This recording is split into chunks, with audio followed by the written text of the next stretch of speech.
Myslím si, že něco zastírají. Havaroval, když pronásledoval létající talíř.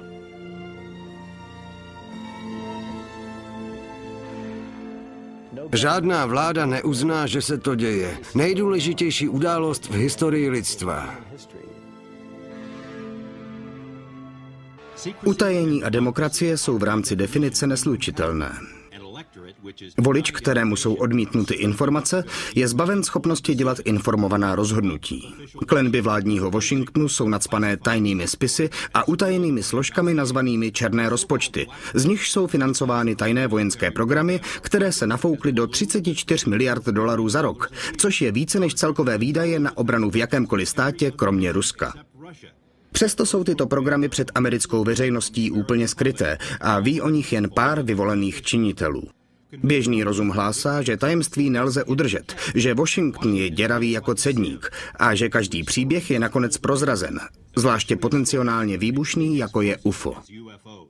Na chvíli si nemyslete, že tajemství udržet nelze. Americký daňový poplatník by vyletěl z kůže, kdyby věděl, kam jde část jeho daní.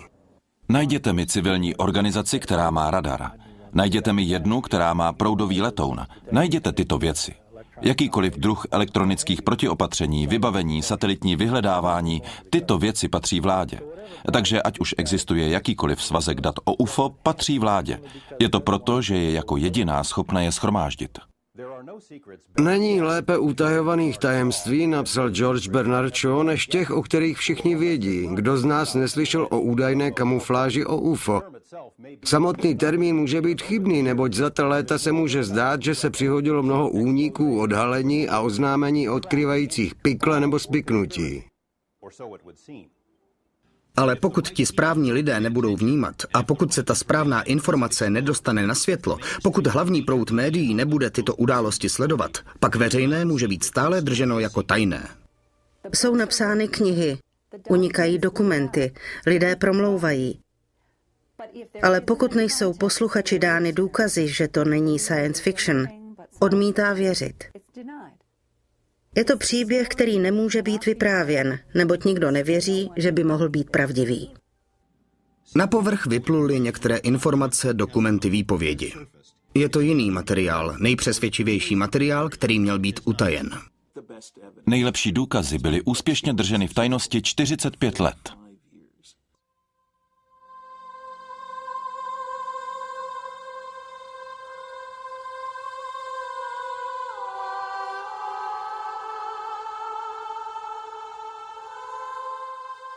Midofilm uvádí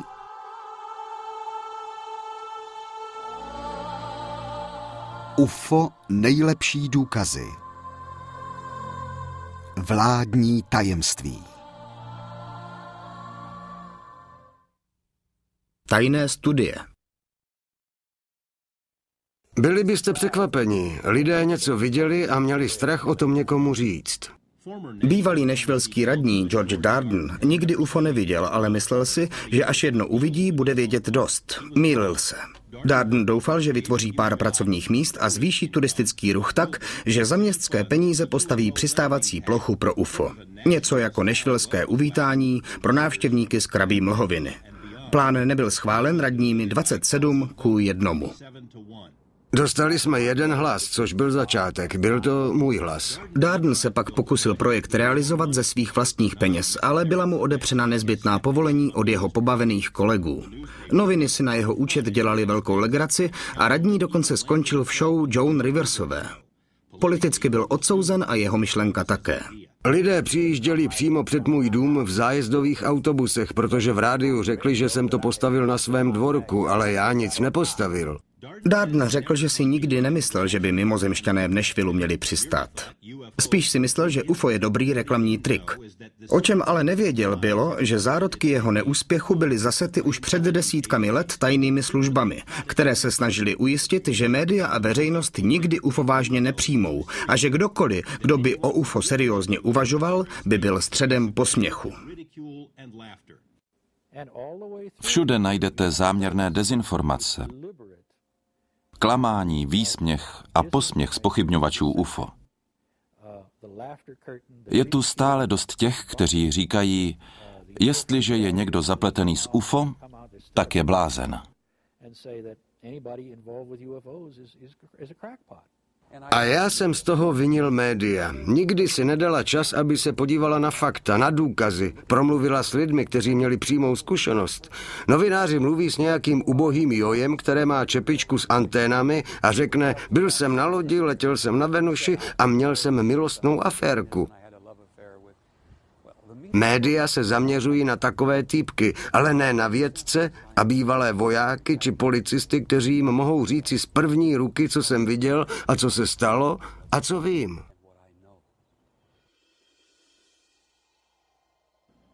Srpen 1950, Missoula, Montana. Kameraman zachytil 2 stříbřité objekty tvaru talíře. Letectvo řeklo, že neví, o jaké objekty jde, ale že je možné, že to byly jejich letouny. O 3 roky později skupina vědeckých pracovníků CIA slovo možné v textu vynechala a tvrdila, že ty objekty byly stíhačky, což bylo v rozporu s důkazy. Tremonton, Utah, červenec 1952. Námořní fotograf nafilmoval formaci letících objektů, které později identifikoval jako lodě tvaru disku. Letectvo a námořnictvo důkladně nahrávku zkoumalo a rozhodlo, že to nejsou ani letadla, balóny či ptáci, ale neřeklo, o co šlo. Následný rok tatáž skupina vědců CIA rozhodla, že film zachytil mořské racky. Wisconsin 1952. Formace UFO je potvrzena radarem. Bermudy 1954. Radar znovu zachytil obrazy či lodě popsané jako UFO. Ve 40. a na počátku 50. let si vlády na celém světě jasně uvědomily, že kolem nás létá něco neobvyklého, něco, co je za hranicí jakékoliv známé technologie. Než aby přiznali svůj omyl a čelili tomuto problému, vlády tehdy raději udělali to, co dělají dodnes. Lhali. Myslím si, jednoduše řečeno, že se vláda před 45 lety dostala do pozice, z níž se dá těžko vyvléknout. A to trvá dodnes. Neví, jak z toho ven. Lonnie James strávil 26 let u letectva, většinu jako operátor u radaru, a říká, že on a další stopovali UFO při nesčetných příležitostech nad Novým Mexikem, Texasem a Severní Dakotou. Nadřízení obvykle zveřejnili chabé výmluvy. Zachytil jsem na radaru letoun či bod, který se choval dost divně. Dělal 90stupňové obraty. Nejprve jsme to pozorovali na optickém výškoměru a zdálo se, že stoupá či klesá, jak se mu zachce. Nevíme, odkud přichází, co jsou, a naše vláda vše potlačuje. Ta osoba, která nám řekla, že to byl pozorovací balón nebo že to byla raketa z White Sands, musela být úplný idiot. Totální idiot. Tento letecký důstojník nechce odkryt svou identitu, ale vzpomíná si na pozorování UFO za denního světla, když sloužil na Aljašce. Zdálo se, že to jsou jakoby stříbrně zbarvené disky, které tam stály úplně nehybně. Jak se k ním stíhačky ve skupinách přiblížily, shlukly se neuvěřitelnou rychlostí, jako mrknutí okem. Nikdo nevěděl, co jsou zač, a bylo to nad naše chápání. Tehdy jsme věděli, nebo alespoň jsme si mysleli, že víme o schopnostech Sovětů, ale ani oni neměli nic lepšího. Mnoho lidí pokládá za start novodobé éry UFO pozorování 9 objektů pilotem Kennethem Arnoldem v červnu 1947, když přelétával nad státem Washington. Arnold přirovnal let objektu k talíři skákajícímu po vodě. Tak se zrodil termín létající talíř. Ve skutečnosti byla pozorování zaznamenána už mnoho let před Arnoldovým setkáním. V posledních měsících druhé světové války se posádky na obou stranách často setkaly se zvláštními a hravými světelnými koulemi, které se staly známé jako Foo Fighters. Mysleli jsme si, že to mohou být tajné zbraně nacistů. Němci a Japonci si mysleli, že jsou naše. Po válce byly nad Evropou hlášeny tisíce přízračných raket, hlavně nad Skandinávií. Měli jsme podezření, že to jsou ruské zbraně. Rusové je považovali za naše. UFO se dostalo na americkou scénu v roce 1947. Pozorování Kennetha Arnolda bylo toho léta jen jedním z více než 900. Na počátku roku 1948 pronásledoval vojenský pilot, kapitán Thomas Mantell, UFO přes celé Kentucky. Mantell hlásil, že objekt je kovový a ohromně veliký. O pár minut později jeho stroj havaroval a Mantell zahynul. Oficiální vysvětlení znělo, že pronásledoval planetu Venuši a upadl do bezvědomí z nedostatku kyslíku. Kovová planeta Venuše u mnohých lidí neuspěla. Bývalý americký senátor a generál letectva Howard Kennan s kapitánem Mantellem sloužil. Stoupal a snažil se tu věc pronásledovat. Ohlásil to do rádia, co vidí, a nakonec se mu to prostě vymklo z rukou a narazil. Na povrchu bylo vše klidné, ale za oponou se vojenští představitelé velmi angažovali. Obávali se, že tyto neidentifikovatelné objekty by mohly být pokročilými zbraněmi nepřátelského národa, takže byly odstartovány tajné studie. Společná práce armády a FBI shrnula, že tyto objekty byly opravdové, ne imaginární. Zdály se to být kovové ve tvaru disku vyrobené stroje, které byly schopny vysokých rychlostí a úhybných manévrů. Existence této studie byla tajena až do roku 1976, tedy 29 let. Letectvo zpracovalo svou vlastní studii, která byla soustředěna na letecké základně Wright-Patterson v Ohiu a byla nazvaná Projekt Sign. V srpnu 1948 bylo přísně tajné vyhodnocení založeno na analýze 200 dřívějších případů. Hlášení z projektu Sign shrnulo, že UFO je určitě meziplanetární plavidlo. Když byl ale tento dokument předán veliteli štábu, Hoytu Vandenbergovi, generál s výsledkem nesouhlasil a nařídil veškeré kopie zprávy zničit. Vandenberg se později svěřil, že takový výsledek by způsobil paniku, tedy hromadné zděšení. Letečtí důstojníci obdrželi zprávu. Jakýkoliv závěr, že UFO pochází od někud jinut, je nepřijatelný. Přepisovali svá hlášení, nedopátrali se závěru a hlášení bylo přijato. I přes otevřený konec byla i tato zpráva držena jako tajná až do roku 1985. To byl poslední pokus o objektivní studie o UFO. Projekt Sign byl přejmenován na projekt Garage. Podle pozdější zprávy kongresu byl primárním úkolem Garage vysvětlit všechna pozorování UFO. I s tímto mandátem nebyli pověření lidé schopni vysvětlit 23% událostí okolo UFO. Jejich výsledná zpráva zapsala tato neznámá pozorování do psychologických vysvětlení. První oficiální deklarace, že lidé, kteří vidí UFO, jsou blázni.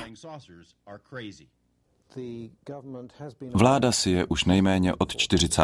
let vědoma, že se potýkáme ve většině případů s hmotnými stroji, které nepocházejí z této planety,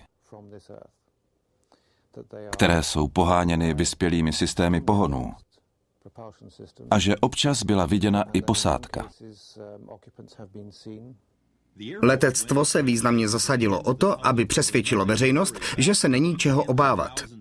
A když 10 000 svědků od Dakoty po Mexiko hlásili formaci jasných UFO, Pentagon to odsoudil jako záměnu se souhvězdím Orion, i když v té době Orion mohl být viděn pouze z druhé strany zeměkoule.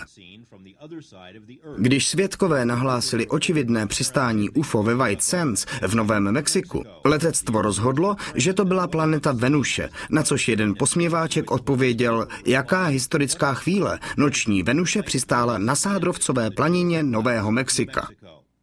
Vtip, který se tehdy ujal, zněl, že na každých 200 pozorování UFO má letectvo 210 vysvětlení.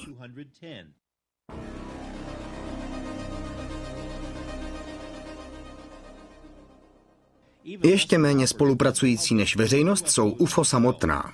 Znovu se zdála rozhodnuta vyvrátit veškerá tvrzení, že neexistují. V roce 1952 zažili Spojené státy masivní vlnu pozorování UFO, když bylo nahlášeno více než 1500 jednotlivých případů a mnoho dalších zůstalo neohlášeno. Ty, kdo se ptají, proč UFO nepřistálo ve Washingtonu DC, by mohlo zajímat to, co se jeví jako nejdramatičtější UFO případ. V červenci 1952 bylo národní hlavní město vyrušeno alespoň 6 UFO v průběhu 2 po sobě jdoucích víkendů. Objekty byly zachyceny na četných civilních a vojenských radarech. Byly přivolány stíhačky, které ale nebyly schopny se k unikajícímu světlu přiblížit. Bylo pořízeno několik fotografií těchto objektů. Tajné zprávy naznačovaly, že mohly pocházet z jiných planet, ale veřejné vysvětlení říkalo, že pozorování nebylo nic jiného než výsledek teplotní inverze. Chabá výmluva, která mnoho lidí nepřesvědčila, hlavně operátory přímo v Pentagonu. Více zahanbující ale pro letectvo bylo, že se události v hlavním městě odehrály v době tiskové konference, která byla svolána, aby formálně UFO popřela.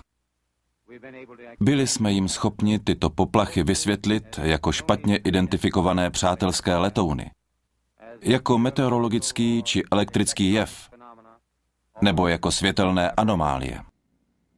Letectvo s pošramocenou pověstí odstartovalo svoji další studii, nazvanou Projekt Blue Book, která byla brzy zaplavena novými pozorováními.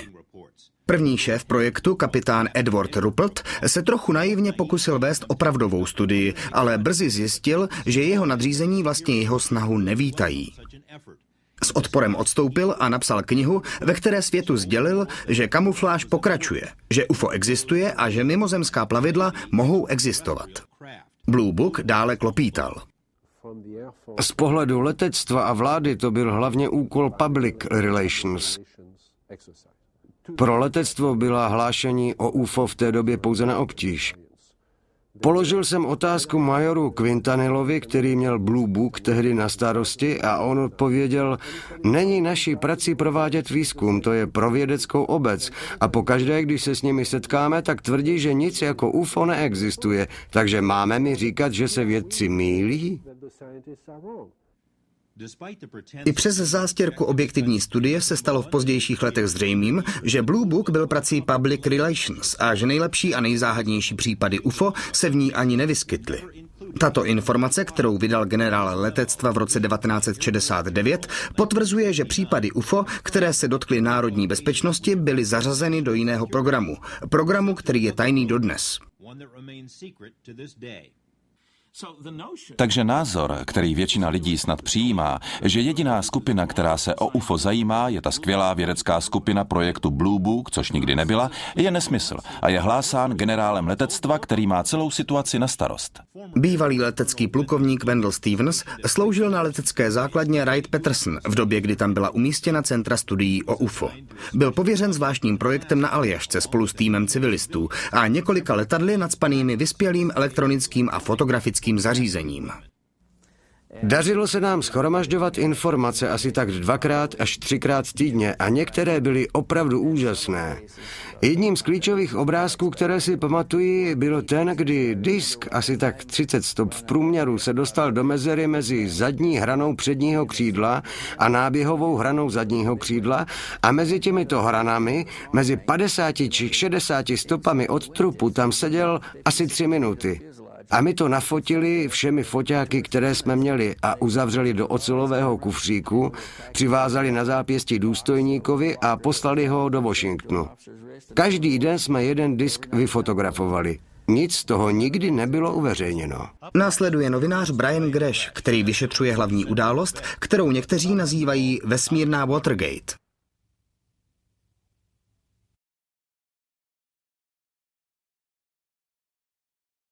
Incident v Roswellu.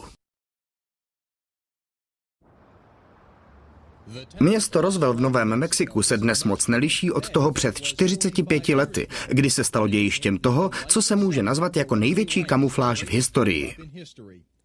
Staré vojenské letiště je už roky uzavřené, ale ve 40. letech to byl domov pro jediný atomový bombardér na světě. 509, místní chloubu. Dnes, stejně jako tehdy, je většina Nového Mexika vlastně vojenským královstvím. Letecká základna Kirtland v Albuquerque byla a stále je největším státním zaměstnavatelem. Laboratoř Los Alamos a raketová základna White Sands stále hrají klíčovou roli v systému národní obrany. Pokud by někdo chtěl mít jasný obrázek o možnostech americké armády ve 40. letech, Nové Mexiko by bylo tím pravým místem.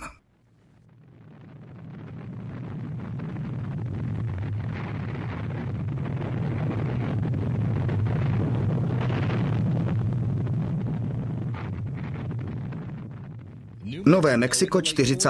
a 50. let nebylo jen centrem vojenské aktivity, ale také pozorování UFO. Byly hlášeny zelené ohnivé koule a jiné nevysvětlitelné jevy nad všemi nejpřísněji utajovanými vládními zařízeními, což provokovalo tajné studie a vyhodnocení. Jedna tajná studie, nazvaná projekt Twinkle, tvrdila, že je nepravděpodobné, aby tyto jevy byly přírodního charakteru. Jedním z důvodů bylo, že když ohnivé koule měly být vyfoceny či nafilmovány, tak se prostě přesunuli jinam, jako kdyby nechtěly být zachyceny. Twinkle zůstal utajen celá desetiletí. Na začátku července 1947 se začala zajímat o záhadu létajících talířů veřejnost.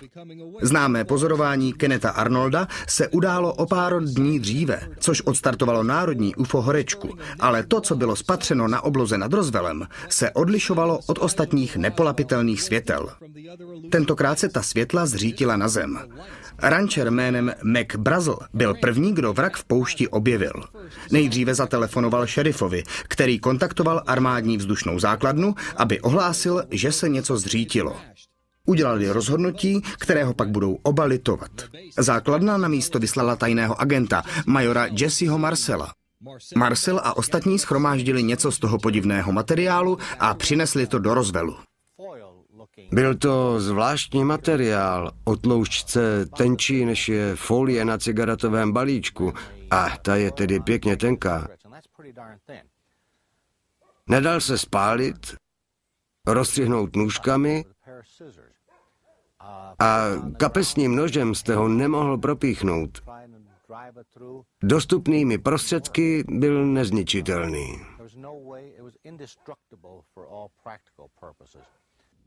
V době, kdy byl tento zvláštní kov nalezen, byl poručík Walter Haut důstojníkem pro veřejné záležitosti.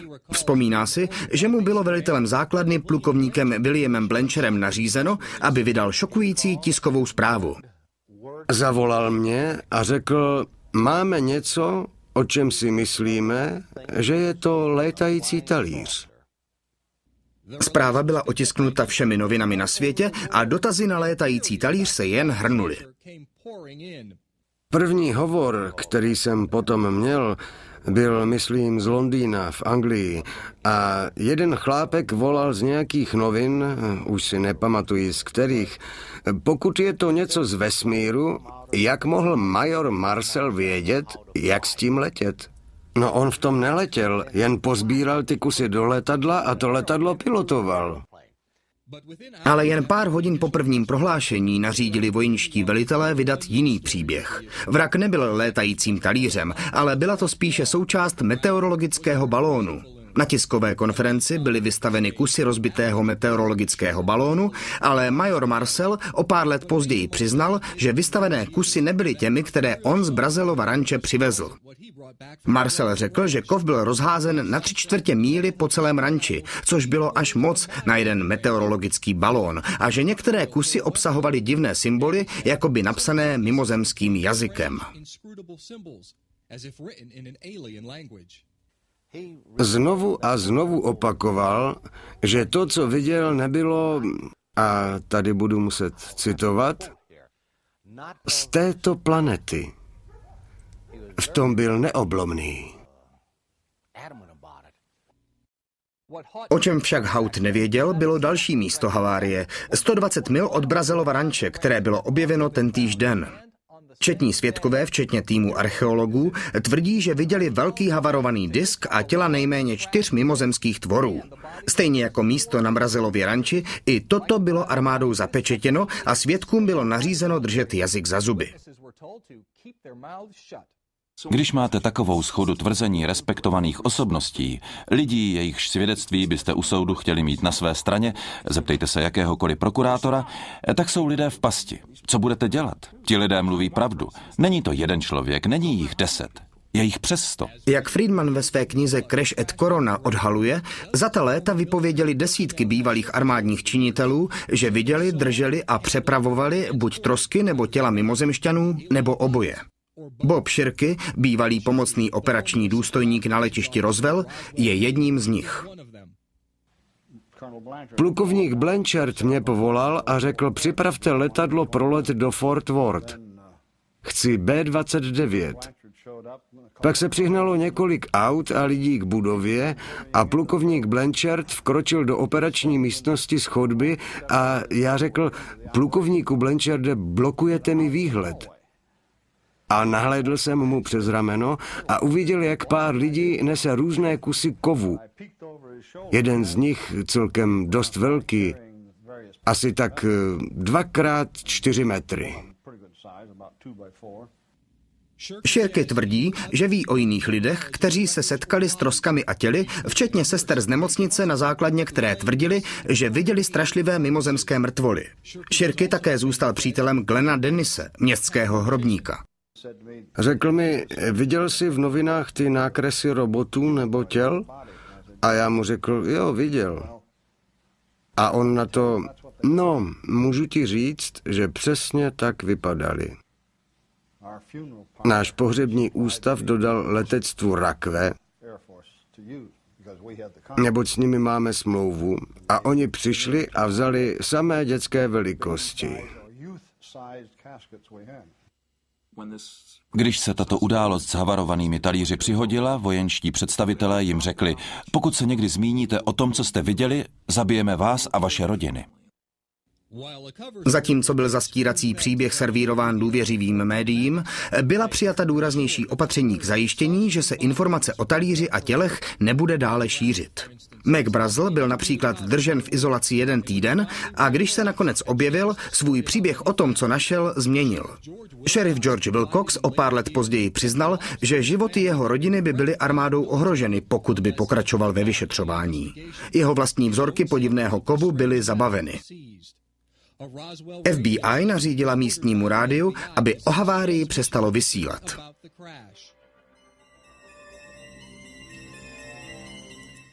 Ale nejpropracovanější triky se točily kolem přepravy údajného mimozemského vraku. Svědci a záznamy ukazují, že část materiálu byla okamžitě převezena do Fort Worth, pak na základnu Wright-Patterson v Ohiu a snad do Washingtonu DC. Oficiální armádní verze je, že když byly trosky balónu objeveny, plány na převoz materiálu byly úplně zastaveny, tvrzení, které bylo samozřejmě falešné.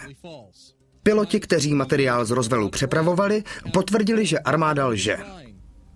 Jeden pilot dokonce tvrdil, že na palubě viděl mimozemská těla. Tento oficiální zápis FBI, datovaný 8. července 1947, jasně říká, že disk byl z Roswellu na Wright-Patterson převezen speciálním letadlem k prozkoumání. Wendell Stevens byl už zpět na Wright-Patterson a vzpomíná si na obrovský povyk, který by určitě nespůsobily trosky obyčejného meteorologického balónu. Můj nadřízený byl plukovník, později generálporučík Albert Boyd a velitel leteckého testovacího centra základny Edwards. To byl můj přímý nadřízený a byl jedním z těch důstojníků, kteří letěli s generálem Twinningem na základnu Kirkland v noci 3. června. Dohromady více než 200 svědků teď přichází z útržky informací o událostech v Novém Mexiku, z nichž většina je z první ruky. Ale ani oficiální spisy agentur pověřených vyšetřováním UFO za ta léta neobsahují prakticky nic o tomto případu, ani spisy, které by ho mohly diskreditovat. Je tu víc než dost důkazů, které naznačují, že se v roce 1947 v poušti Nového Mexika událo něco velmi neobvyklého a že armáda udělala vše proto, aby skryla pravdu. Známe generála, který zavolal z Washingtonu a přikázal, aby se vše utajilo. Je tu rančer, jeho syn, lidé kolem nich, sousedé, se kterými mluvil. Přicházejí se souvislým příběhem, popisem nejen vraku, ale také, jak s ním zacházela vláda. Máme lidi od médií, známe člověka, který vydal tiskové prohlášení. Za 14 let, co mluvím s Walterem Hautem, nikdy svou verzi nezměnil. Máme zápisy FBI. Ještě více znepokojující je ale možnost, že tu mohly být další havárie a další kamufláže. UFO badatelka Linda Howová říká, že jí byly ukázány dokumenty vojenských činitelů, které poukazují na několik pádů létajících talířů a přeživší tvory. Bill Moore, který spolupracoval na první knize o Roswellské záhadě, říká, že viděl podobné dokumenty a Timothy Good slyšel důvěryhodná tvrzení od některých z nejznámějších vojenských představitelů tohoto století. Generál George Marshall s tím asi měl co dočinění. Marshall se stal celkem vstřícným a přiznal, že zde byly kontakty s UFO. že se přihodily nejméně 3 havárie a posádka byla zachráněna. Dodal, že posádka UFO vypadala, že se chce adaptovat na atmosférické podmínky na naší planetě. Pokud zde byly pády, pokud byly mimozemské vraky a těla nalezeny, kde jsou? Co se s důkazy děje a proč to nemůže veřejnost vědět? Více o tomto tématu dále.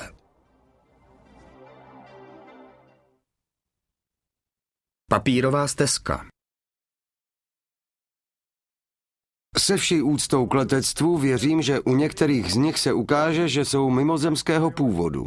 Bývalý námořní důstojník Donald Keyhoe je považován za otce teorie o utajení UFO. V knihách, časopisech a televizních vysíláních během 50. a 60. let se neústupný Keyhoe stal nejpalčivějším trnem celého letectva.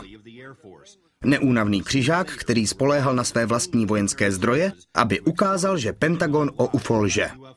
A bylo jich hodně.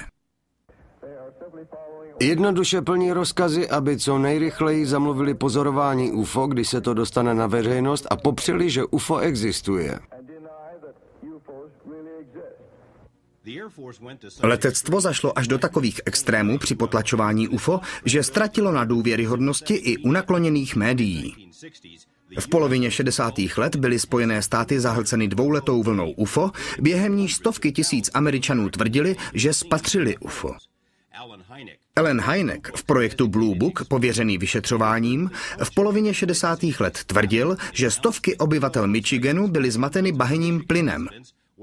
Výmluva, která byla pro smích celému národu a která popohnala volání o vyšetřování UFO kongresem.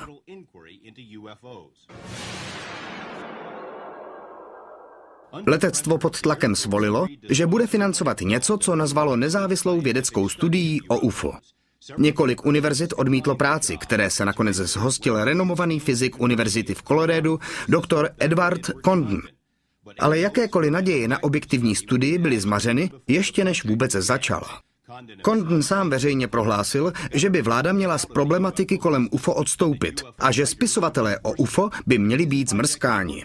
Jeho koordinátor projektu si sám zapříčinil problémy, když unikl jeden z jeho zápisů, který tvrdil, že zaměstnanci by se měli skládat z nevěřících a že trik by byl, aby ta studie vypadala objektivně. Někteří museli rezignovat, když si stěžovali, že výsledky byly podvrženy. Přesto Condonova zpráva vyvodila závěr, že UFO nestojí za to zkoumat. A letectvo tuto zprávu v roce 1969 použilo jako důvod projekt Blue Book definitivně uzavřít. Žádný z důkazů, které jsem zkoumal, neindikoval, že nás navštěvují mimozemšťané. Nic jsme neskrývali. Vyšetřování bylo veřejné. Vysvětlení toho, co vysvětlit šlo, bylo zveřejněno. Hynek samozřejmě brzy na Blue Book a UFO změnil názor a stal se nejdůležitější postavou v historii americké ufologie. Jacques Vallée byl jeho nejbližší spolupracovník. Vědecká rada amerického letectva měla mnoho příležitostí svazek UFO přezkoumat. Věděli, že lidé mají doktora Hyneka rádi. A já a mnoho dalších vědců jsme sdíleli názor, že by se to prozkoumat mělo a oni by něco měli udělat. Kdyby dali svůj požadavek o přezkoumání ministrovi letectva, tak by to přezkoumáno bylo, ale vše bylo naopak zameteno pod koberec. Tvrzení letectva, že UFO není hrozbou pro národní bezpečnost, znovu a znovu naráželo na spisy samotné armády. Tajný rozkaz, vydaný v roce 1960, všem leteckým velitelům jasně zněl, že Pentagon UFO považuje za vážnou záležitost a není divu. UFO bylo pozorováno nad citlivými nukleárními a vojenskými zařízeními, včetně Národní laboratoře Oak Ridge, Los Alamos, White Sands, Savannah River a desítkami dalších. Všichni by poznali, že jestliže máte základnu, kde jsou uloženy atomové zbraně a stroj naruší vzdušný prostor a jde rovnou k zemi, že to na národní bezpečnost dopady má. Tato pozorování jsou pro mne samotného zajímavější než nějaké světlo míhající se sem a tam po obloze. Takže tu máme populární hlášky neustále opakované tiskovým mluvčím letectva, že tu není nic, co by ohrozilo národní bezpečnost. Ale Blue Book to byl. No, to byl holý nesmysl a už dlouho měli záznamy, které to potvrzovaly. Jedna známka pravdivého pohledu letectva na UFO byla nalezena v této kapitole vojenské příručky, která byla používána na konci 60. let na letecké akademii. Letectvo učilo své nejlepší kadety, že UFO je globálním jevem už 50 000 let, že to není psychologický jev, že některé UFO je zřejmě řízeno mimozemskými tvory a že tu mohou být až 4 různé druhy mimozemšťanů, kteří naši planetu navštěvují. Toto tvrdilo letectvo. Když tato slova pronikla na veřejnost, byla z příručky vymazána. Další známkou toho, jak bylo UFO bráno vážně, byl stupeň utajení přidělený Pentagonem. Když to bylo utajeno, bylo to klasifikováno výše než vodíková bomba v roce 1950 a stále je to klasifikováno daleko, daleko nad přísně tajné. Jedním zdrojem této informace byl Wilbert Smith, jeden z vůdčích kanadských vědců 50. let. V tomto dříve přísně tajném záznamu napsaném pro kanadské ministerstvo dopravy Smith odhalil, že má styky s vysoce postavenými americkými vědci ohledně UFO, že létající talíře jsou skutečné a že ve Spojených státech jsou zařazeny výše než vodíková puma. Smith také naznačil, že materiál z havarovaného talíře byl také shromážděn Američany. Jedním z amerických kontaktů Wilberta Smithe byl doktor Robert Sarbacher, jeden z nejuznávanějších vědců a současník Einsteina a Oppenheimera. V dopisech a osobních rozhovorech z počátku 80. let Sarbacher přiznal, že Smithovi řekl o havarovaných talířích a mimozemských tělech, o věcech, které nemají zemský původ. Sarbacher řekl, že byl přizván k výzkumu těchto materiálů, ale on vždy odmítl. Také jmenoval několik dalších vědců, kteří byli, jak sám řekl, určitě zainteresováni. Řekl, že když pracoval v Pentagonu, zprávy o tomto tématu dostával a že tato celá záležitost měla nejvyšší utajení v celé americké vládě. Kvůli Sarbacherově vědecké orientaci považovalo mnoho vědců jeho výroky za nejvýznamnější, co vůbec zazněly. Kanadská vláda nebyla jediná, která se o americkém tajemství dozvěděla. Bývalý zaměstnanec NATO Robert Dean říká, že četl přísně tajné dokumenty připravované pro americké spojence. Závěr této studie byl, že pokud by tu byl nepřátelský úmysl, už by bylo po všem. Mohli kolem nás létat pořád dokola, dělat si z nás blázny. Hráli s námi na zemi hru, případ za případem. Je tu přísně tajná spolupráce na toto téma, řekněme mezi Spojenými státy a do určité míry Británií, do určité míry Kanadou, Austrálií, ale vždy omezeně. Myslím, že Spojené státy neodkryly ostatním vládám vše, co ví. Jsem o tom přesvědčen. Mnohé vlády nemají ani tušení, o co tu jde. Nepotřebují to vědět a tak nebyly zapojeny. Proč by ale vlády udržovaly vůči UFO dva postoje? Obrovský zájem za oponou, zlehčování na veřejnosti. Odpověď můžeme vystopovat na počátku 50. let. Co je to létající talíř? Co lidé vidí a někdy vyfotí? Co je v pozadí denních zpráv o vzdušném fenoménu v národním tisku? Myslím, že to bylo z vesmíru, ale přátelské. Velká vlna UFO v roce 1952 přilákala pozornost CIA, která si myslela, že cizí velmoci by mohly zneužít pobláznění létajícími talíři, takže byla svolána komise vědců, aby UFO posoudila, takzvaná Robertsonova komise. Její členové strávili celkem 12 hodin během 3 dnů zkoumáním důkazů o UFO a dospěli k závěru, že se není čeho obávat. UFO není hrozbou pro národní bezpečnost. Avšak pokračující hlášení o UFO by mohla být hrozbou, takže komise doporučila oficiální politiku zlehčování a výsměchu, aby UFO přišlo o svou auru záhadnosti. Robertsonova komise také doporučila, aby skupiny a UFO badatelé byli sledováni. CIA a vojenská rozvědka, vyzbrojená těmito doporučeními, se vrhly do akce s plánem, který je stále dodržován. Zesměšnit ty, kdo UFO vidí, špehovat lidi, kteří se o ně zajímají, mást veřejnost dezinformacemi. Například byl zosnován plán na získání asistenta Walta Disneye, aby znevážil záhadu UFO. Také populární moderátor Arthur Godfrey měl být angažován. Zaměstnanci CIA pronikli do organizací zajímajících se o UFO tak důkladně, že se mnohé rozpadly zevnitř. Byly zde snahy o vytvoření umělých létajících talířů, které měly, pokud by vůbec fungovaly, zmást veřejnost ještě více. Víte, v pozadí tohoto fenoménu je mnoho intrik. Jinými slovy, jev je skutečný. Zde mluvíme o sociologické úrovni. Pokud byste lidi přesvědčil, ať očekávají mimozemšťany, mohl byste manipulovat veřejným míněním. Vyhranění jedinci, kteří se o UFO zajímají, lidé jako bývalý radní z Nashvillu George Darden, končí jako cíle posměchu. Jiní, jako Linda Howová a Bill Moore, jsou zase předmětem státního dohledu. FBI například nenechala Moora nahlédnout do spisu, který vytvořila ohledně jeho UFO aktivit. Někteří byli zastrašováni. Někteří lidé mě varovali.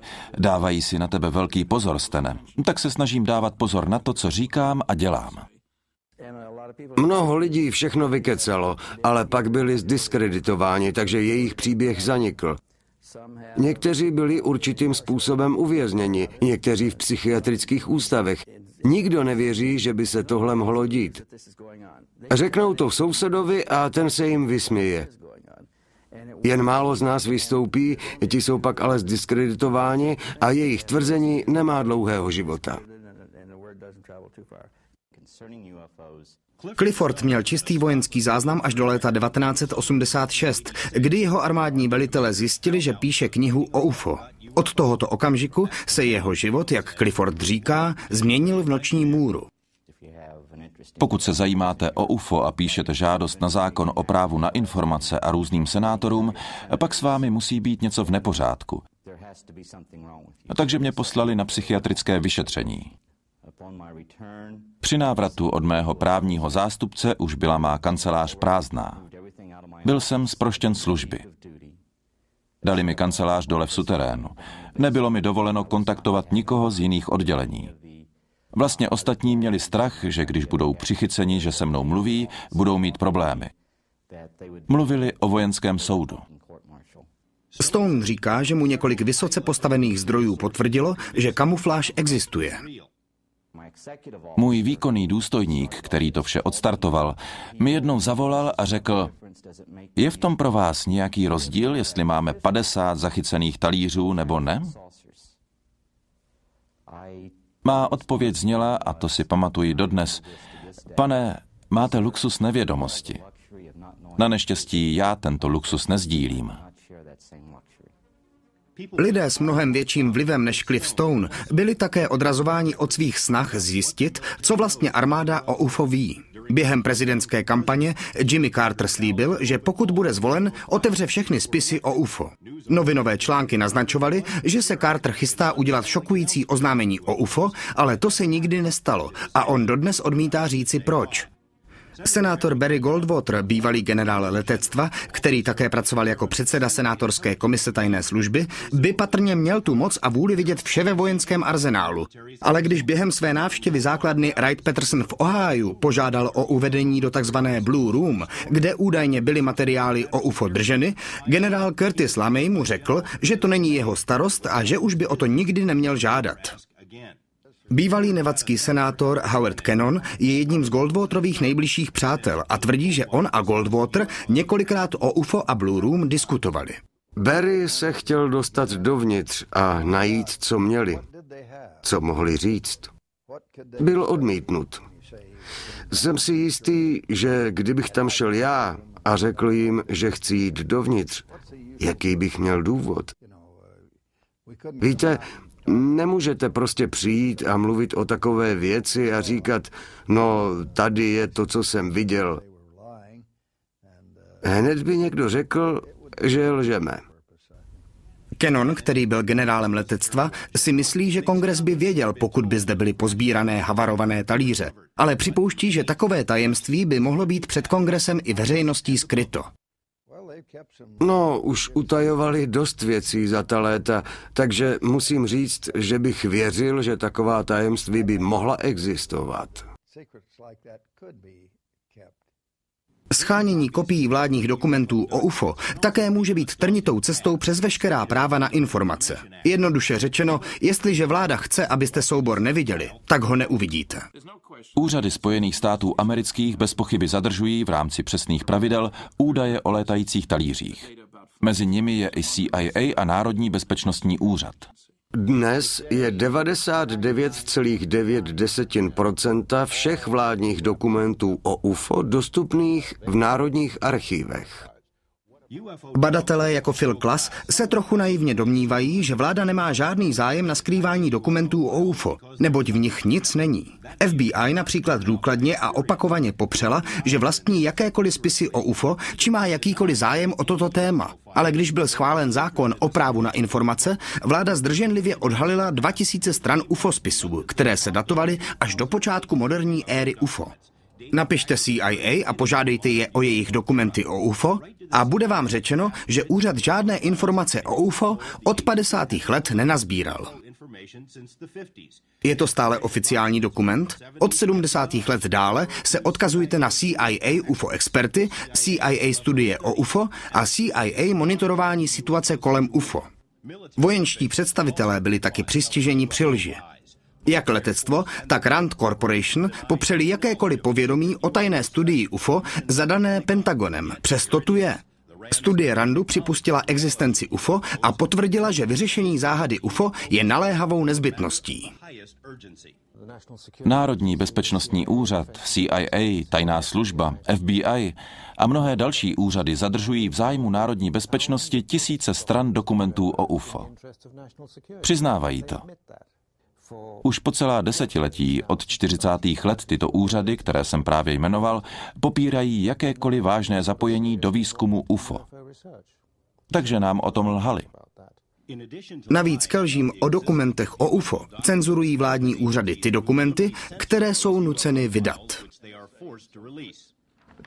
Problém je, že když se začnete takovým dokumentem probírat, brzy zjistíte, že tam dost chybí. A já nepřestanu, protože hodně stránek vlastně obsahuje dobré informace. Pokoušet se dostat k tajným spisům je vlastně nemožné. Odvolávání se k FBI se může například táhnout 3 i 4 roky. Ministerstvo energetiky tvrdí, že může trvat i 7 let, než dostanete nějaké z citlivých materiálů o UFO. Národní archiv má 325 milionů dokumentů čekajících na odtajnění. Úřady se za tuto hromadu rády schovávají, přičemž ji využívají jako výmluvu k pozdržení či zastavení vydání informací o UFO.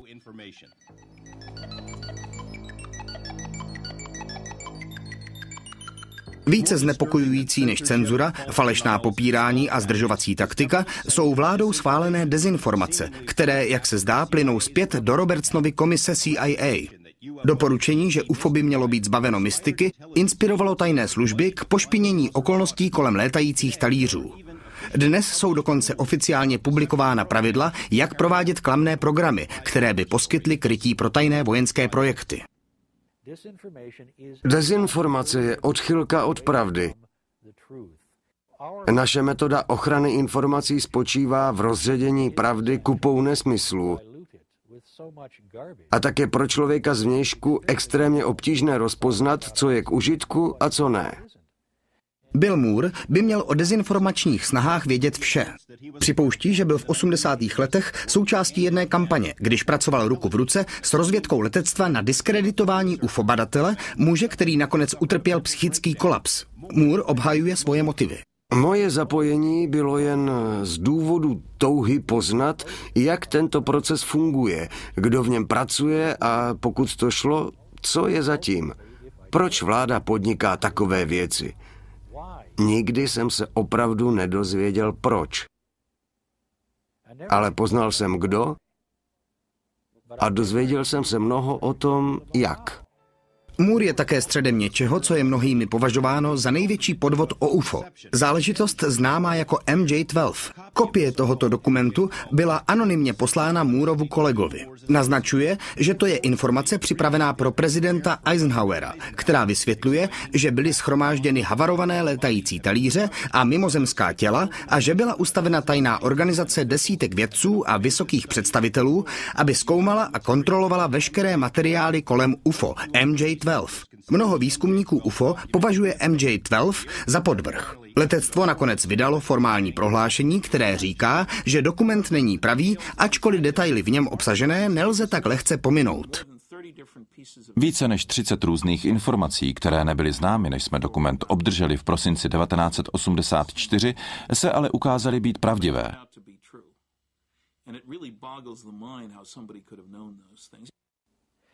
Pokud jsou pravdivé, mluví v jejich prospěch. Pokud ne, pak jsou nanejvýš propracovaným a zdařilým výmyslem, který, dle mého názoru, mohl být vytvořen pouze někým uvnitř vlády, neboť jsou tam takové věci, které nebyly v té době, kdy jsme dokument dostali, ve veřejném povědomí.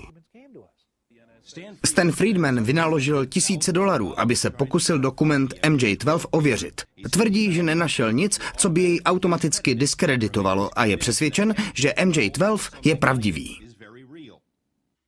Jsem přesvědčen, že taková skupina existuje a pokud ne, tak jsme udělali obrovskou chybu, neboť prezident a tajné služby takovou skupinu potřebují. Jacques Vallée byl jedním z prvních spisovatelů, kteří podotkli, že vláda by mohla být v dezinformacích o UFO hluboce zainteresována. Dnes, jak říká, existuje dost důkazů, že takové programy pokračují. Zmátlo mě, že tito lidé byli spojeni s aktivitami psychologického nátlaku ze strany armády, což otevírá dveře spekulacím, že víra v UFO může být manipulována jako součást psychologického cvičení. Dlouhá a klikatá cesta dokumentu jasně prokazuje, že vláda různými způsoby sleduje UFO badatele, proniká do skupiny okolo UFO, lže o spisech o UFO, cenzuruje UFO spisy, zastrašuje svědky a provádí rozsáhlé a propracované programy o zastírání UFO, které jsou nastaveny na matení a klamání americké veřejnosti a zbytku světa. Vláda v očích mnohých lidí jedná jako zastrašné dítě, které se bojí čelit pravdě. Čeho se bojí? A proč nám to nemůžou říci? O tom dále. Konfrontace ve vesmíru. Ve Spojených státech může být jakákoliv osoba, která přijde do kontaktu s mimozemskými tvory či materiálem, zavřena na dobu neurčitou i bez soudu. Rodinní členové také mohou být uvězněni a veškerý majetek zabaven na základě obskurních pravidel z NASA. Tento zákon byl zdánlivě přijat pro karanténu astronautů, ale jeho výklad může být uplatněn na jakéhokoliv obyvatele USA.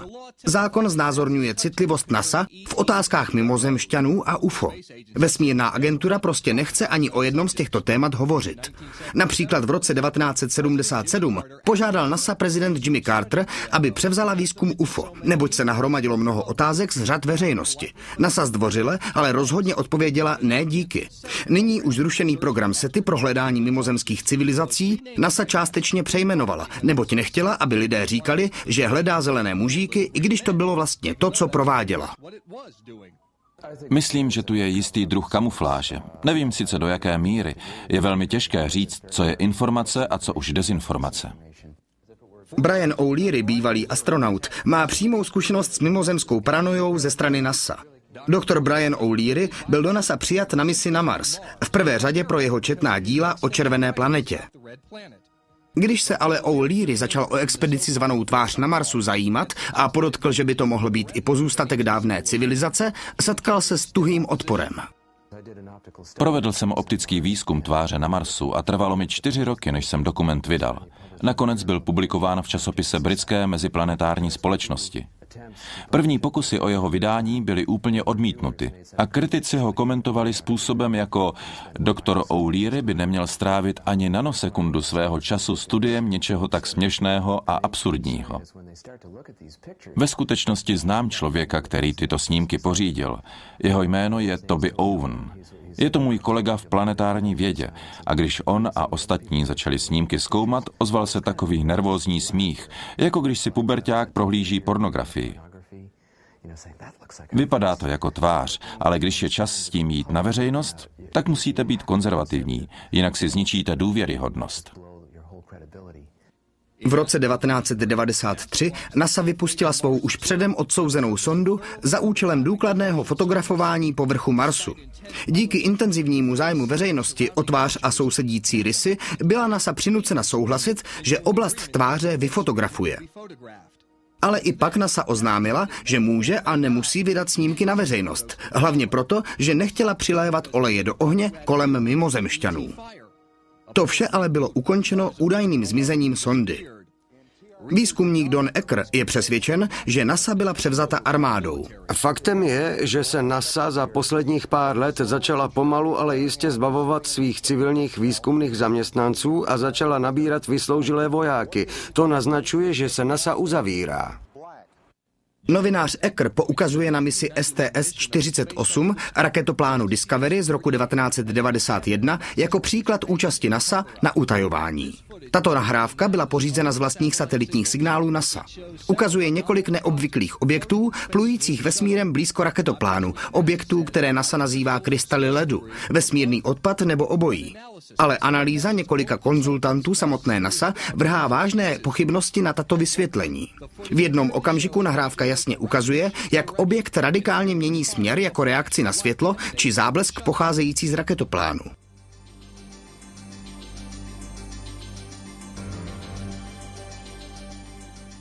Tady je ta sekvence znovu.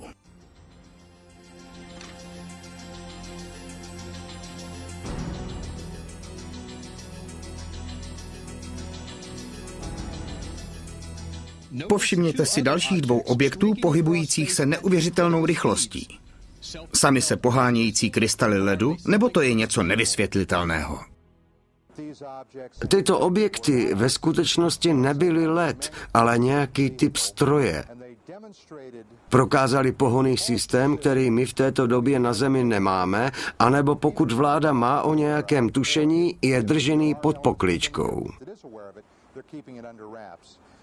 Některým se dokonce zdá, že ukázka naznačuje nepřátelské setkání mezi americkým vesmírným raketoplánem a UFO. Jiným zase, že je to další v dlouhé řadě bezvýznamného pozorování vesmírného odpadu. Otázka, zda američtí astronauti UFO viděli, už byla vyslovena dlouho předtím, i když žádní astronauti, ať už současní či bývalí, nejsou ochotní o tomto tématu dnes mluvit. Z původních 7 astronautů Mercury údajně 3 viděli podivné objekty. John Glenn viděl jiskřící ohně poskakující kolem jeho kabiny. Dick Slayton řekl, že opakovaně kroužil kolem nehybného UFO, zatímco pilotoval stíhačku. A Gordon Cooper si byl tak jist, že stroj, který několikrát spatřil přelétat nad Evropou, byl mimozemského původu, že napsal dopis deklarující jeho názor Spojeným národům.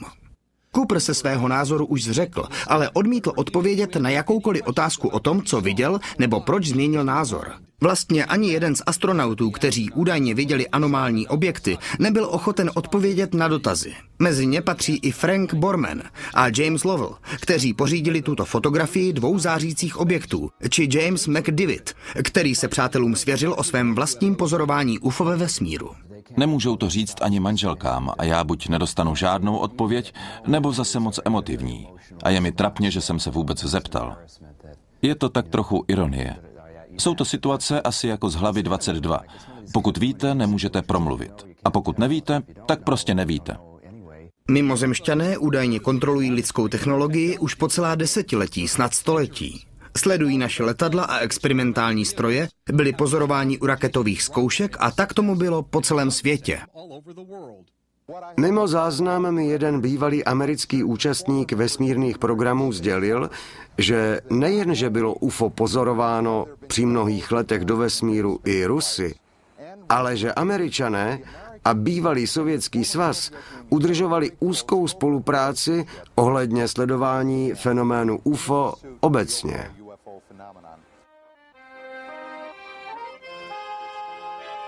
Za komunismu se sovětští vůdci hlášením o UFO vysmívali a označovali je za výplod kapitalistického spiknutí. Mezitím ale sami Sověti několikrát UFO využili pro svou propagandu. Uzavřeli určité území jako tajné a vypustili raketu, aby si lidé v dané oblasti mysleli, že to byl létající talíř. Ve skutečnosti zasévali tyto myšlenky. Myslím, že my jsme dělali to samé. Ale ruské vojenské velení mělo jasno, že UFO existuje. Ve skrytu archívu Ministerstva obrany je pevný důkaz o ruských setkáních na Zemi i ve vesmíru. Navíc ruská vláda ví, že americká vláda ví. Protože se účastnili vesmírných závodů s Američany, i Rusové zažili svá první vesmírná pozorování UFO. Jurij Gagarin při svém prvním letu také údajně viděl UFO, ale řekl, že mu o tom nebylo dovoleno hovořit. Druhý Rus ve vesmíru nejenže UFO viděl, ale také ho nafilmoval. Jeden snímek filmu ukazující několik objektů tančících kolem kabiny byl později publikován v sovětském časopise. Vědec Ramil Avramenko, jeden z hlavních strůjců sovětského vesmírného programu, říká, že sovětská vláda věděla už od prvního dne vesmírných závodů, že UFO je odněkud jinut. V té době se daly satelity ve vesmíru lehce spočítat, ale my viděli stroje, jejichž technickým vlastnostem se nemůžeme přiblížit ani dnes. V roce 1959 jsme jich viděli desítky. Samozřejmě, že existence takových strojů dělala americkému systému obrany problémy, neboť oni tyto informace také znali. Tyto stále tajné dokumenty ministerstva obrany odhalují, že se ruští špioni dověděli o setkáních amerických astronautů s UFO. Rusové jsou přesvědčeni, že se američtí astronauti setkali s UFO, když byli na Měsíci, a že se Američané na Měsíc nevrátili, nebo tím bylo naznačeno držet se mimo. Několik vysoce postavených vojenských činitelů a vědců potvrzuje, že Rusové věděli dost o probíhající kamufláži ve Spojených státech. Bývalý armádní plukovník Boris Sokolov vedl sovětské tajné programy o UFO 10 let a říká, že věděl, že americká armáda postavila 40 odposlechových stanic jako součást výzkumu UFO. Myslím, že Amerika se mohla lecos naučit. Myslím, poté, co jsme Rusům dali 40letou lekci o svobodě a volnosti, oni nyní publikují mnoho věcí. Pochybují, že vydávají vše, co vědí, ale alespoň uvolňují mnoho materiálu. Ale zdá se, že naše armáda svůj postoj moc nezměnila. Velký otazník nad utajováním UFO zůstává viset. Proč? Pár zamyšlení je právě před námi.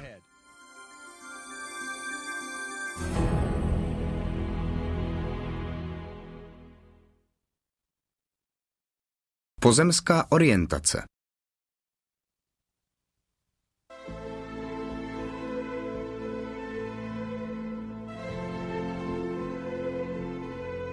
Kdy není tajemství tajemstvím? Když mnozí o něm slyšeli, ale jen málo kdo věnuje pozornost. Kamufláž o UFO byla za ta dlouhá léta tak dobře zdokumentována, že se zdánlivě stala součástí naší populární mytologie. Není to mýtus. Vládní tajné studie před 10letími učinili závěr, že UFO existuje. Tyto studie byly ukryty a nahrazeny tiskovými švindly. Byla vytvořena schémata, jak téma zesměšnit, zmást veřejnost, ukrýt pravé informace.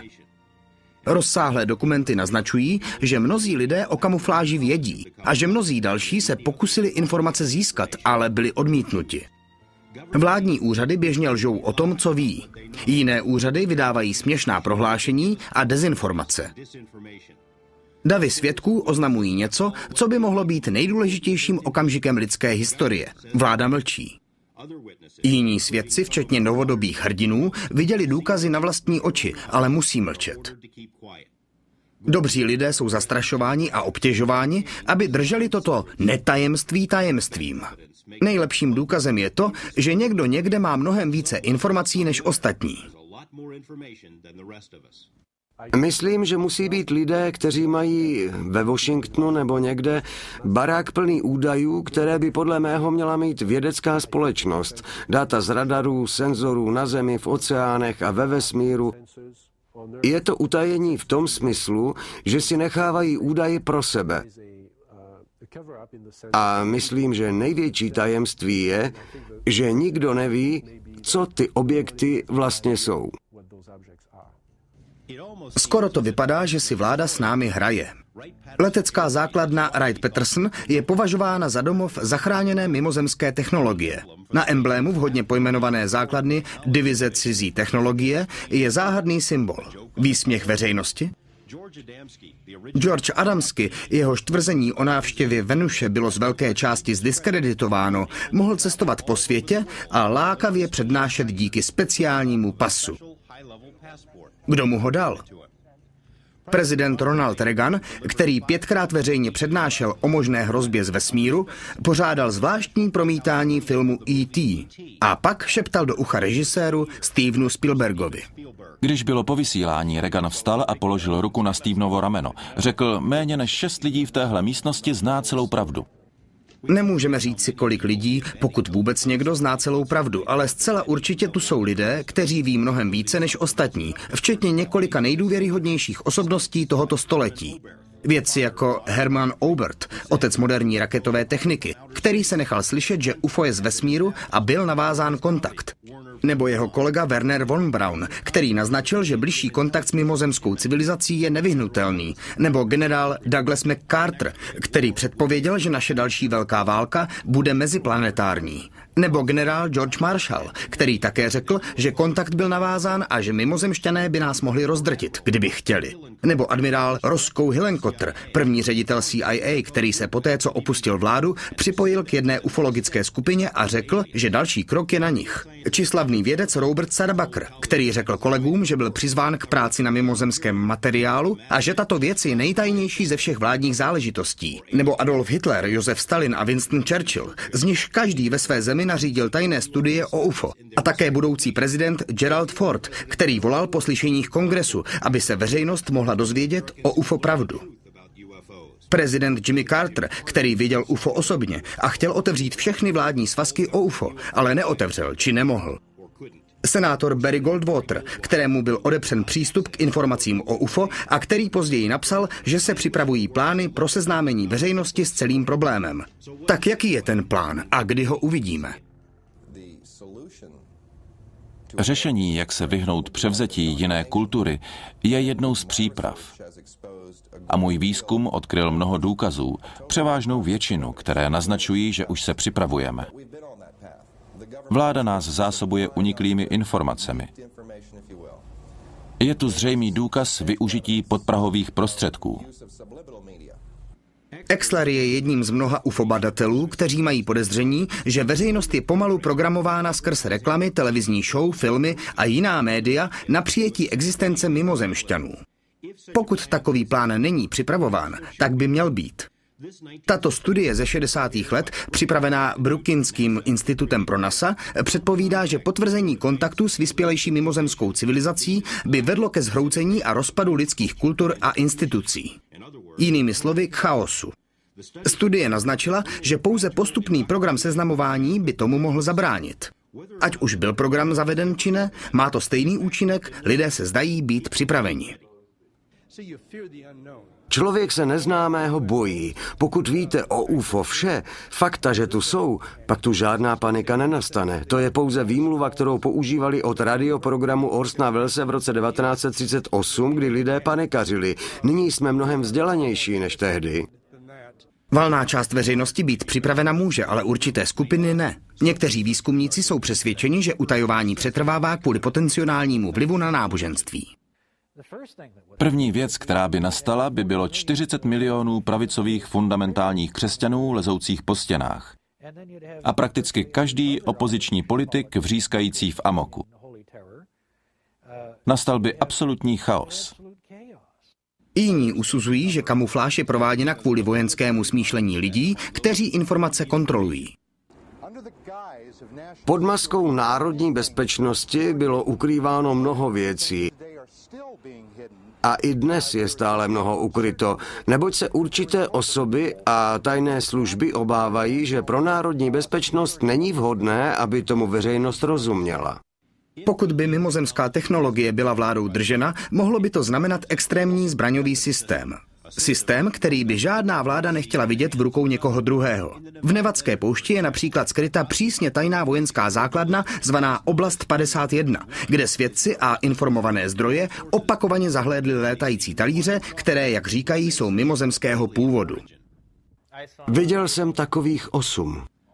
Bob Lazar, bývalý vládní vědec, tvrdí, že talíře jsou zkoumány, aby mohl být využit jejich vojenský potenciál. Prostředí, které je vytvořeno, potlačí veškeré elektronické zařízení. Mohla by to být opravdu extrémní zbraň. Jsem přesvědčen, že máme zrekonstruovaný stroj a že pohonný systém tohoto stroje je tak citlivá záležitost, že je věcí obrany. A zcela očividně musí být utajena. Tim Good souhlasí, že národní bezpečnost je jedním z důvodů, proč vláda o zachráněných talířích mluvit nebude a souhlasí, že takováto mimozemská technologie je nejspíše zkoumána v oblasti 51, ale vidí také jiné důvody pro vládní zdrženlivost. Myslím, že něco okolo 3,5 tisíce pilotů dosud nahlásilo pozorování UFO. Jak vojenských, tak civilních. Mluvil jsem s pár piloty, kteří málem do UFO narazili. Zkuste oznámit, že došlo k několika těsným kolizím a že v mnoha případech letadla dokonce zmizela. Mohu uvést alespoň 2 z přísně tajných případů, kdy letadlo zmizelo těsně poté, co bylo UFO viděno v jeho blízkosti a nahlášeno. To není zrovna informace, kterou by vláda ráda vypustila na veřejnost. Lidé by se pak létání báli. Bob Dean si myslí, že by pro vládu bylo složité učinit jakékoliv prohlášení, neboť to by otevřelo bránu záplavě dotazů. Jsou tu astronauté, vysoce postavení armádní činitelé, kteří jsou ochotni promluvit na otevřené scéně o tom, co viděli a zažili.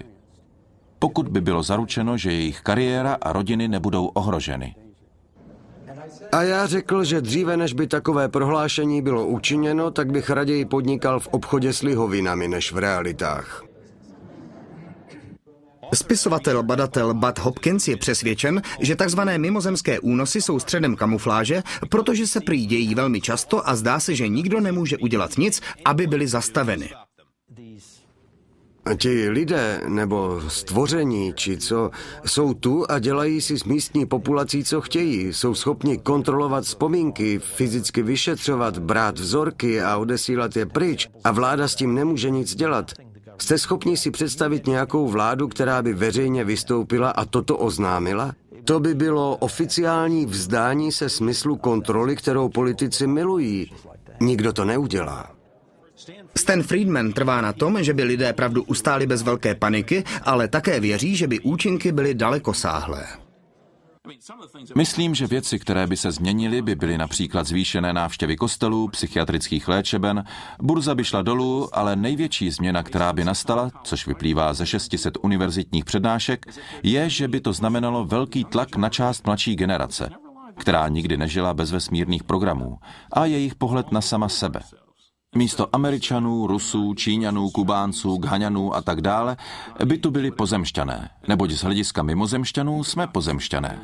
Na této planetě neexistuje vláda, která by toto chtěla. Velmi zajímavé je, že NASA už sepsala seznam protokolů, které budou použity v případě, že kontakt s mimozemšťany bude oficiálně potvrzen.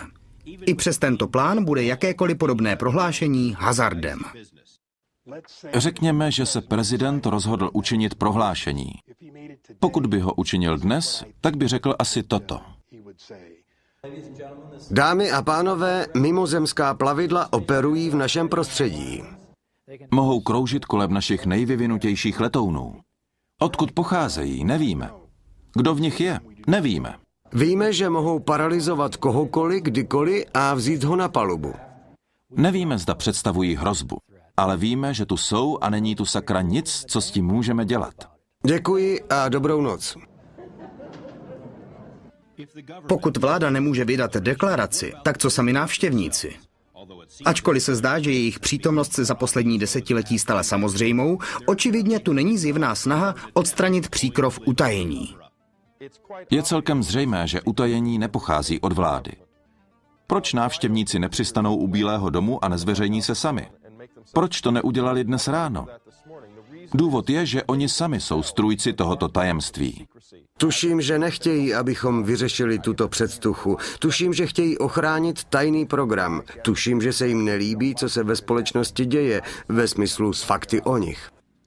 Pokud návštěvníci tajemství neukončí a vláda nemůže, břemeno odkrytí pravdy leží na veřejnosti. Otázka UFO není věc vyhrazená pouze pro bulvár, talk show či filmy. Všichni dáváme z odpovědí něco v sázku. Myslím, že jediná naděje pro slušnou budoucnost této planety je pozemská orientace. Nejjednodušší způsob, jak jí dosáhnout, je uznat, že někdo tu je. Ať se vám to líbí nebo ne. Na českém znění spolupracovali Tomáš Sagher, Vladimír Hauser, Martin Sláma, Jakub Liška, Janika Kolářová, Jiří Topol Novotný a Saša Gruberová. Pro Midofilm v G Studiu Centrum vyrobil Fleming Film v roce 2008.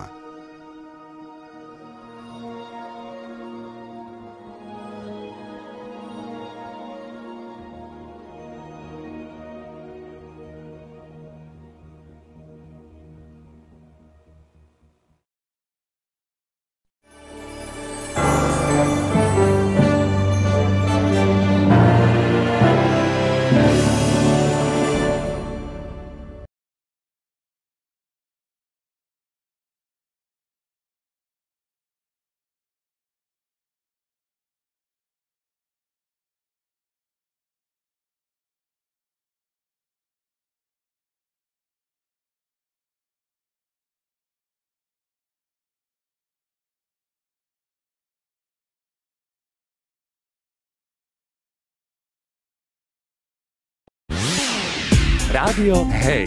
Slovenská a česká hudba na frekvenciách západného Slovenska 100,3 a 88,8, stredného Slovenska 97,6, 107,3 a 98,8 a južného Slovenska 102,4 a 97,6 MHz.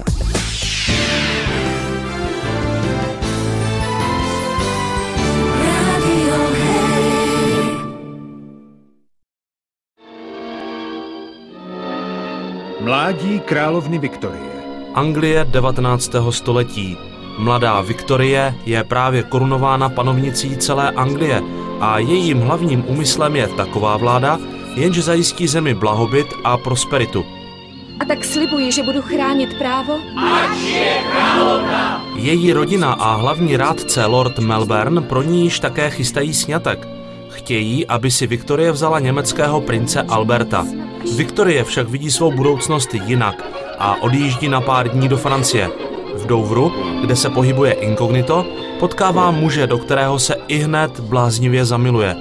Později se však za velmi podivných okolností dozvídá, že onen muž je sám princ Albert. Tak mě líbí.